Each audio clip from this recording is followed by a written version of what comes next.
Allora, mio fratello e mia sorella, Roberto, partiamo da te. Mi sembra che il film sia molto denso e costruito molto sui personaggi, sui protagonisti. Ecco, come li hai scelti? Perché mi sembrano tutti assolutamente in parte. Grazie innanzitutto, questa cosa mi fa piacere. Guarda, vuoi la versione più poetica o la versione... Poetica, la dai. versione poetica è che a un certo punto arrivi a un punto in cui veramente senti che il film ti suggerisce quali sono gli interpreti. E su tutti e quattro, in realtà, da come forse ero partito nell'immaginario e a quello a cui sono arrivato, ho fatto un percorso anch'io all'interno. E ecco, parlo di loro due perché loro due, Ludovica e Francesco, diciamo li ho testati ancora di più, ovviamente. Ho avuto l'unica fortuna del lockdown, la possibilità di poter parlare tanto con loro, di sceglierli, di fargli leggere la sceneggiatura, di capire che cosa volevano mettere dentro questi personaggi e costruirli insieme a loro. Quindi diciamo che abbiamo fatto veramente un lavoro importante insieme e di fusione, no? Nel cercare di adattare anche un po' sempre di più e far sentire a loro questi personaggi che secondo me poi hanno una vita, diciamo, singola, un arco singolo, ma hanno anche una forza di famiglia che senti assolutamente credibile e reale. Ecco, Ludovica, Francesco, voi nel film avete dei luoghi in cui vi rifugiate dal trambusto della famiglia. C'è un camper, c'è la musica. E vi chiedo, questi luoghi poi nella vita vostra, nella vostra vita privata, li riutilizzate? Avete dei luoghi in cui C'è vi il camper. rifugiate quando le cose vanno male? Non c'ho un camper. Io in generale sto molto bene a casa. Dirò una cosa più poetica ancora.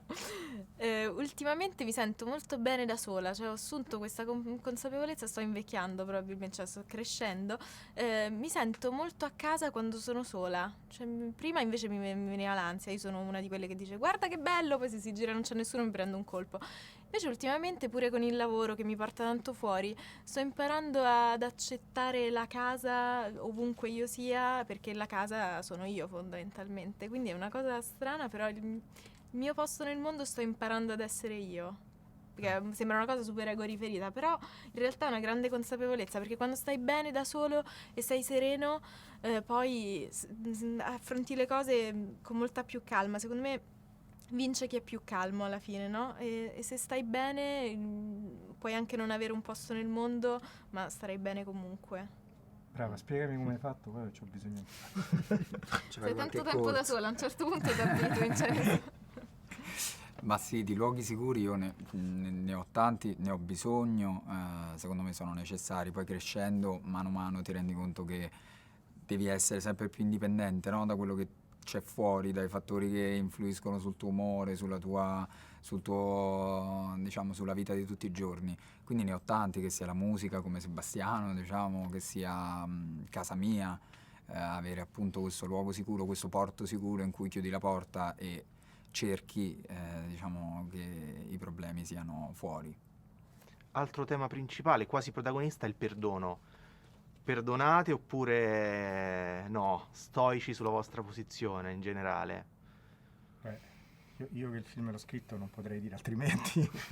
Quindi, però è vero, il perdono è, diciamo la tappa finale, ma un po' come si dice, no? Quello che poi ti interessa è il viaggio e quindi anche come fanno loro l'attraversamento del dolore, l'attraversamento dell'accettazione di una serie di cose.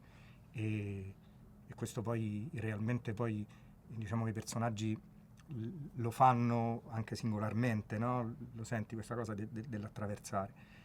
Il perdono, se non attraversi il dolore, il perdono non è possibile, perché è un atto realmente di libertà, ok? Quando perdoni sei realmente libero perché nulla ti porta più dentro a quella roba lì, ma ci devi passare attraverso. Io sono una persona estremamente sensibile, quindi quando vengo ferita mi porto tanto dietro quel dolore, quel viaggio là che diceva Roberto. Però sono pro perdono, cioè cerco in tutti i modi di riuscirci, a volte invece è un po' più difficile, però sì, a parole sì, sono di quella strada lì. Spero anche nei fatti, è una cosa che uno piano piano raggiunge. Mm, sì, stessa cosa, ti risponderei nello stesso identico modo. Ci proviamo.